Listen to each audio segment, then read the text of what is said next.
Yeah, so just to really start getting into it, the market is really improving. So interest rates have been improving. I still think it's a very volatile market because you just don't know what's going to go on, in the global economy, in the global, um, just in the globe in general. And so there's a lot of things that always affect interest rates as well, because interest rates are greatly affected by speculation.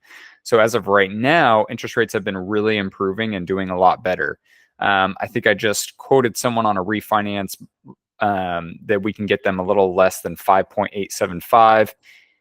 One guy bought at 7.99. Another lady bought at 6.5. So, I mean, there's definitely a lot of opportunities now. I know Serena just had someone she sent over that, I mean, it was pretty cool because we have some down payment assistance programs available for people as long as they're at or below the area median income. And with where interest rates were at, no one was able to qualify with where our housing prices are at and the area median income restrictions. And I feel like now rates have finally dropped to a point where people are able to qualify. So if you had any past clients that were just turned off after talking to a loan officer, maybe there's someone who was told that they couldn't qualify, whatever it might be, I would definitely be reaching out now and just striking up another conversation. Always stick with not too many details, just enough details to get a foot in the door and get someone excited to learn more and get better educated. Then whatever lender referral partner you have needs to make sure that they have a lot of education prepared and that they problem solve and solution seek. Like Mary and I with Purpose Home Loans and that side of our mortgage company, we've really been working on educating people, figuring out solutions like, hey, how do we get you, into a better position? She and I both have been reducing our commission just to get the best interest rates for people so that it makes sense for them to purchase. Or talking about options like, okay, you want this monthly payment? Well, in order to get that, how about we look at houses? Like I'm looking at these three houses for you that have been on the market for a couple of weeks. Why don't we get a credit from the seller? What we can do is this thing called a 1.0 buy down. Essentially, we can get you a monthly payment of this. And there's just a lot of options right now. I would just say that you never know when interest rates are going to jump back up. I would say that to people, not to freak them out, but it's the reality of the situation. You're going to see rates drop and you're going to see inflation go up, and then there's going to be speculation that, oh, the Fed isn't going to drop rates again, so then rates are going to go up a little bit more, then inflation's going to drop a little bit, and it's going to be this yin and yang as rates slowly start to drop. So you're going to see just this as a trend. So the main thing is to start looking with people. As you're looking, when people start getting really picky, I would start to lean on your loan officer, and have your loan officer really start to educate them and say, hey, listen, I know you're getting picky, or, not, I know you're getting picky, but just, hey, keep in mind that our interest rate market is very volatile. So if you find a house that seems like it might be a good fit and it might need a little bit of improving here or there, I would still lock it in now. Here's what a refinance looks like. And we're going to, like Mary and I are going to start teaching people, hey, this is what, when you're ready for a refinance, this is what it looks like. We can make it a no cost refinance with just a little bit of money out of pocket initially, that we can get that reimbursed back to you.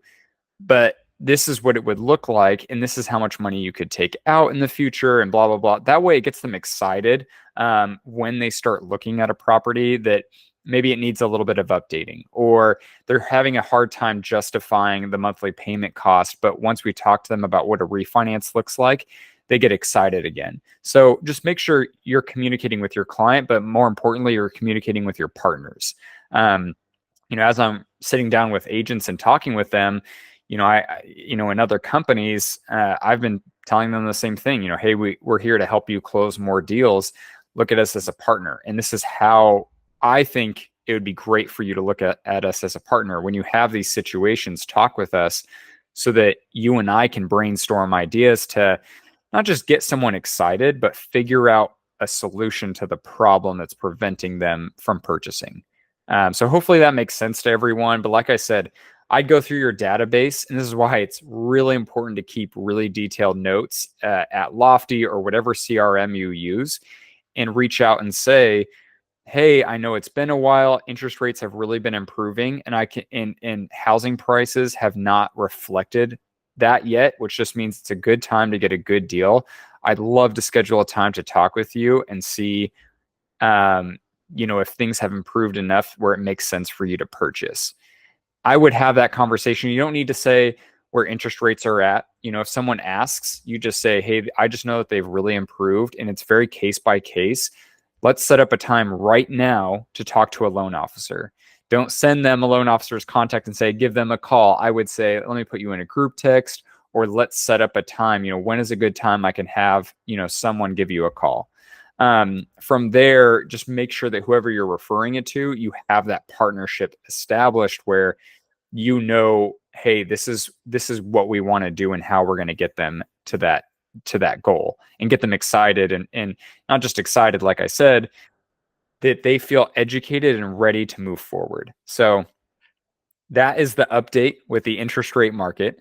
Mary has volunteered, and she's going to be helping me with this, where we're going to put out once a week on Discord under the marketing channel, or I think it's marketing channel. Yeah, the marketing channel. Once a week, we're going to put out some social media ideas. So it's going to be just key talking points that if you're someone who's trying to make video content or even just a post, it's like a quick go-to. It's not going to be something super detailed, because remember, if you share too many details, you can tend to lose people, and you might misstate something, which people then disqualify themselves. Like I've done that in the past. I thought that you had to have 2 years at your current employer in order to qualify for a job, and I would put that out there, and then I find out that that's not the case. So we're going to be putting out some content, just some simple things like, David Bowles, who's not able to be on the call, he's putting together some social media or some print, like a special business card for servers and bartenders. Because there are special loans available for servers and bartenders, and it at least starts the conversation and gets a foot in the door. Are we going to necessarily use that loan product? Probably not, but I think that there are other solutions. It's cool for them to hear, hey, there's a special loan product available for you as a server or bartender. There are no single mother loan products. I've been getting that a lot lately. I don't know why, but yeah, there's none available. But there are a lot of other things available. And we can count child support income. We can count a lot of income as long as it's permanent. So yeah, that's the update with that. The only other thing I really had is to keep in mind, there was a guy who said it at one of the lenders we work with, and I don't think he's the first person to ever say this, but in regards to AI, he said, AI is not going to replace you. It's going to be whoever uses AI as a tool is going to replace you. So we have to be good about using technology. And I think that for those of you who would quickly say, oh, I'm not technologically savvy, I'd be careful saying that, because you're going to start putting yourself in this limited box on what you can do. If you truly are not technologically savvy, it's okay. You can learn it. I think AI makes it even easier to learn it. So there's a website called futuretools.io, and I'll post it on Discord, but futuretools.io. If you're wanting to do anything, right? Let's take, the real estate agent who says, well, I really need some ideas with social media content. And I also want to put together more videos, but I don't want it necessarily to be of me, but I want it to be of a person. There is AI, and there are tools out there for free or for a small fee that can put this stuff together. They can create the content, they can create the script, and then they can create the video. And so if you don't know what tools are available, futuretools.io, is that what I said? Yeah, futuretools.io. You basically can search whatever you're thinking or whatever you need help doing, and it will create that or show you what companies have created that type of a tool and resource for you. Like there are some things with our loan CRM that I'm trying to get set up. And I was like, it'd be really cool if I could have this plug and play, tool. And so I just searched it on there, and there are 4 different companies that have those kinds of features that I think one of them was like $1 a month, and I can get that tool onto our website that connects with our CRM. So there's a lot of things available. I think the more that you start to lean on using technology, the easier it is to do business, right? We all get busy. I mean, it's summertime. This is why, most people aren't able to be in the office because kids are off of school. The more you use technology, the more you don't have to worry about and sit down and really, create things yourself.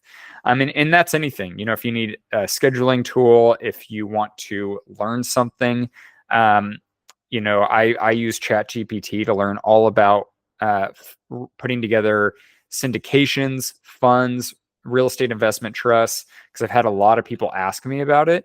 And when I looked at, what are the best options, I mean, I maxed out ChatGPT. I didn't even know you could do that. It said, hey, you cannot ask any more questions on this you've hit your limit and you have to pay for more. I'm like, whoa, really?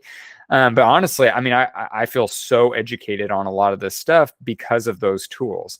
But there's all kinds of tools. I think there's one called Steve.io, where it's a video making. You literally type your prompt and it creates a whole script for you and a whole video. It can be animated. It could be a cartoon, like a 3D cartoon.